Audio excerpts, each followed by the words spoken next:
the very things we have been taught to suppress, stress, conflict, and intensity, were actually keys to our power. I am your host, Shreya. On today's Inner Peace Better Health, we welcome Nico Verresen, former elite Muay Thai fighter turned performance psychologist, Tantra practitioner, and master of somatic initiation. Nico's work bridges warrior precision with mystic depth, helping high performing men transmute pressure into presence and fear into fuel. This isn't about calming down, it's about waking up. So, welcome, Nico. I'm honored to have you on my show. It's a pleasure. Thank you for the invitation. Thank you so much. So, Nico, you went from cage fights to meditation halls. What did you learn about intensity, both physical and emotional, the most people misunderstand? Well, I think most people think that intensity is bad and stress is bad, but they don't realize it's just part of our adaptation system. We are born, nature is smart. And so our stress system and emotional system is metabolically very taxing. So it use a lot of energy. So it needs to have a function. So it's not bad. It's there to help us face the challenges of our environment. It is there to give us a compass to see what is important to us and to see where we can change. Yeah. Yeah, And so, like, I truly believe that a life without stress or a life without obstacles is a life without meaning. mm, You see it a lot when you have those trust fund kids, those very rich kids. Very often they go off the rails because, first of all, they have very often a father or a mother that was amazing, and they have gotten everything, and so they had no way to fall on their face, to go through pain and to grow as a person. And then you come into this state of con- consistent consummation instead of mm, creation. And I yeah, think that that's the thing. It's like when you want to go on the Mount Everest, you know, imagine that you do that. It's very painful. Your pinky toe might freeze off. You pass by corpses left and right that you can barely breathe. And then finally you come on top of the mountain and you feel amazing mm, because you conquered yourself and you conquered the limits or the difficulties of your surroundings. Now imagine there's a very intelligent entrepreneur and he puts a cable lift there. And that cable lift has beautiful music, fantastically attractive waiters that are giving you fine dining and a little glass of champagne and a cigar.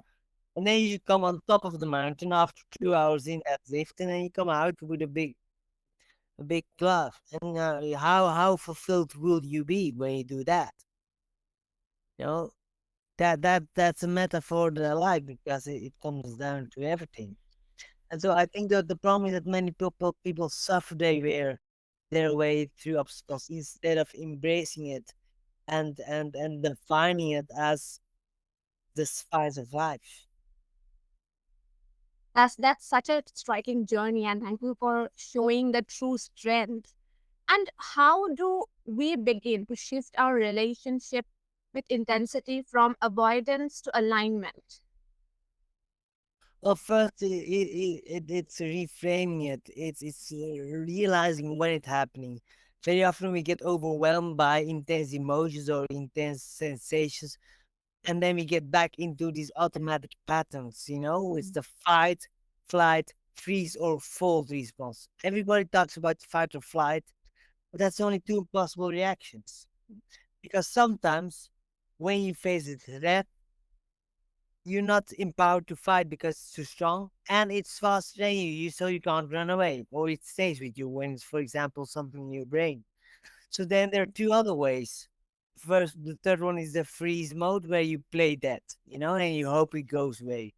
And very often that feels okay in the moment. Like you see a lot of people that are binge watching Netflix, they're scrolling on the internet, Mm. they bring themselves to peace. So in that moment it feels more comfortable, but in the long run, it's killing you slowly. Or it's folding. Folding, what do I mean by folding? It's what you do. Well, psychologists call this farming. I call it people pleasing. That's what it is. So when there's pressure, you start to people please, and then you feel comfortable in the moment, but you're literally denying your own needs. So that's reactive. That's survival modus. So, and if you're not aware of that happening, you will fall back in those patterns because earlier in life, you grew up in a situation where one of these patterns or a few of these patterns were very productive. They helped you, to survive as a kid. Now you're older, it's different. You have much more opportunities. But if you're not aware of the triggers that trigger these four states, well, you're going to get lost in it. So, first, you need to become aware, okay, what are the things that trigger my intensity, my stress? What are the things that trigger my intense emotion? Once you know that, then you can ask yourself, yeah, why do I care? And then you really realize why you care. Well, in that moment, you Mhm. can see, aha, this is important to me because of this reason. Now, then there's a next question that's very powerful, and that can help you to go from a rule, a life where you live by rules, you live in service of what society or other people think you should value, to what you truly value, what is really important to you. So then you ask yourself, is this important to me because I chose this to be important? Or is this important to me because I take it out from other people? I copied it.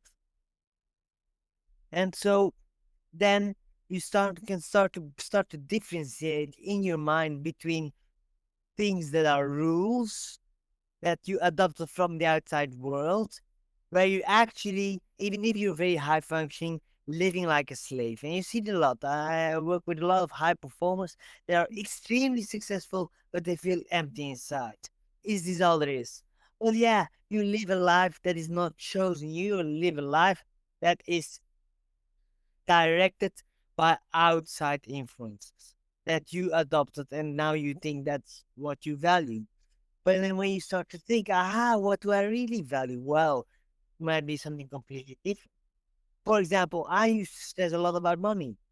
And at a certain moment, I did these questions. And actually, to be honest, I don't care about money. My mom does, because she's afraid. But I care about freedom. Aha, but now it's something else. Because to be really free, to be able to do whatever you want to do, then money becomes. But so when you start to think about these things like that, once you start to, instead of run away of intensity and pain, you start to open up for it. Just feel it. It's not, it's really uncomfortable, but it's not going to kill you. What's going to kill you is to resist it. If you feel stressful and then you become angry and then you become anxious, that you become even more stressful, and then you become ashamed that you're angry about being ashamed, So it's like you have these different layers of emotions on top of each other, while the primary stress, for example, when somebody steals from you, or somebody wants to sell you something but you don't trust them. There's adaptive stress. It's stress that's there to help you. It's there to make you pay attention and to get the most out of the situation. Then when we start to staple on those other layers, those other emotional layers, those different kind of meanings, well, then a mouse becomes an elephant, squeezing us so we can't move. Yes, yes, that's wonderful. And I think most of the time we oppress ourselves, but your words will really help to rewrite their story.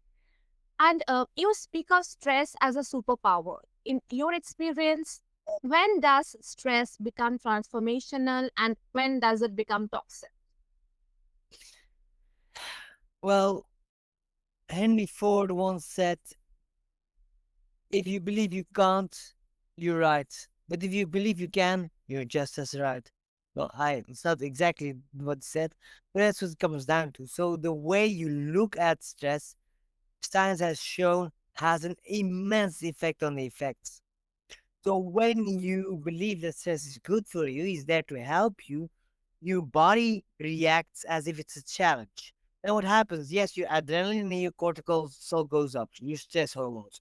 So your heart rate goes up, you breathe more, and your body releases energy. So you're burning more energy, you know? But what is different is when you have a chance, you believe you can handle it. So then your veins stay open, and that makes sure that you don't have too high of a blood pressure, that your blood can get all the oxygen because of the higher breathing and all the energy that your body releases to your brain cells and to your muscles where you can use it. And if you believe that stress is good for you and you have a challenge response, then your body releases neural growth factor and DHEA, which are two anabolic hormones that help our bodies to heal and to make new neural connections. So to learn. But if you believe it says bad for you, then everything becomes a threat. Even if you have something that's just challenging that you can handle, well, then what happens? Your veins constrict because it's as if you face a type. And then you have the high blood pressure, and then you have this cortisol, and then you start to stress about stress. So then you get like many levels of stress on top of each other, by which it's very difficult to at night and let it go because you believe, oh, it's so bad, I went through stress. But when you believe, ah, stress is there to help me, you can lie in your bed and say, ah, that was an intense day, but fantastic. And then you can go to sleep. And stress becomes really dangerous when we can't sleep, when we continuously start to stress about stress, when we get stuck in these mental loops. Now, there's many techniques to release those loops, but the first thing, the most important thing, is to embrace everything as a gift.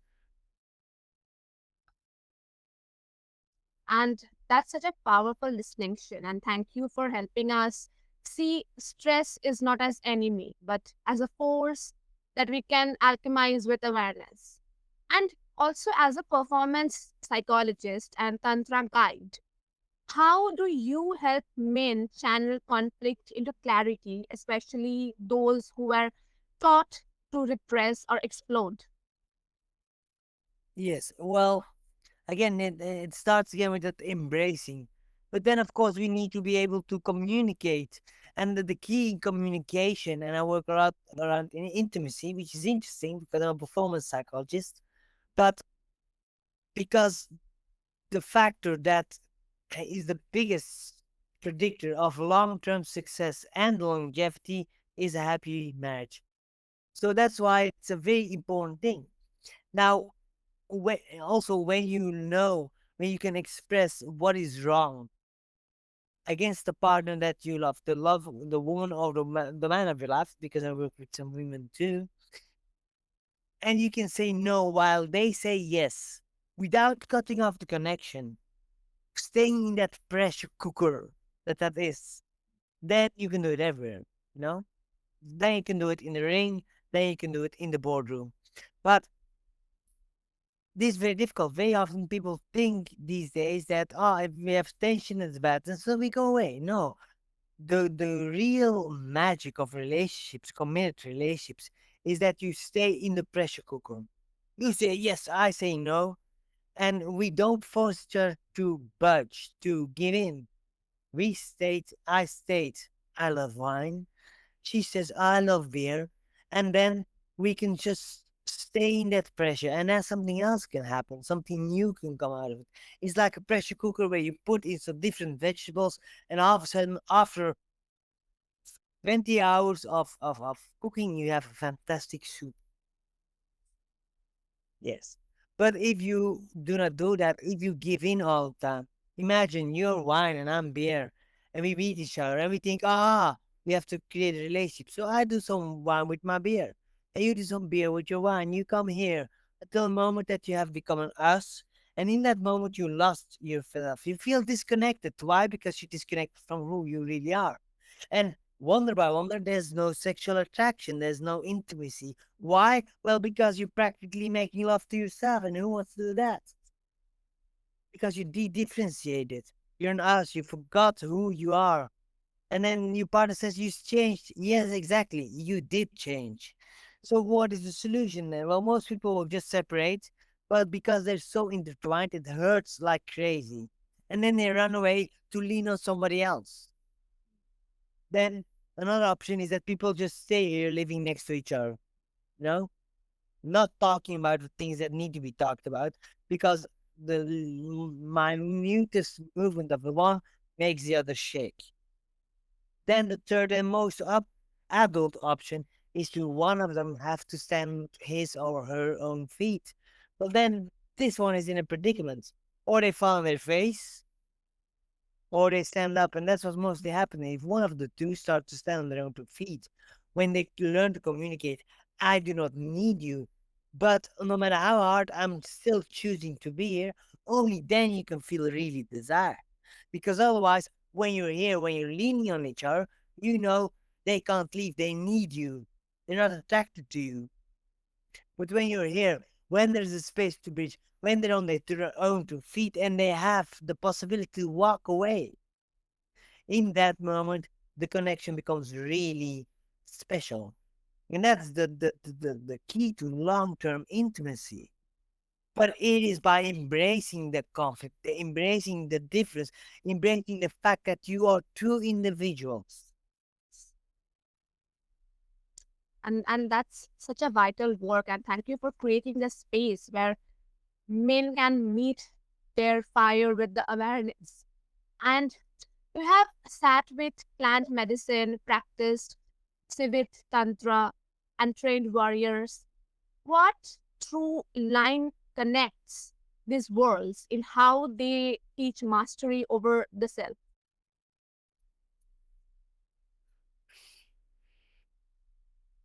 I think it has to do with realizing that we're much more powerful than we ever realized. Why? Because we are not separate. Because we are all manifestations of that same stardust. We are all, if you go to real deep hallucinogenics, you come into a space where it has so many colors, everything explodes. There's intense anger, there's intense joy, there is pure ecstasy, there's pure horror. It's like everything seems to be holy, and that's, a belief that I hold. To me, everything is holy, no matter how painful. It's all part of something that we can't fathom with our brains. But when you get into that deep spiritual connection, whether it's into intimate sexual connection, or whether it's into the ring, or whether it's into plant medicine, then in that moment you are so connected with the whole. And paradoxically speaking, very interesting, you feel your role is significant, is valuable. You are valuable while being connected with all the others. We're not independent. We are there together alone. Yes, that's so true. And if someone listening right now and feels like intensity is consuming them, not empowering them, what is your message to them?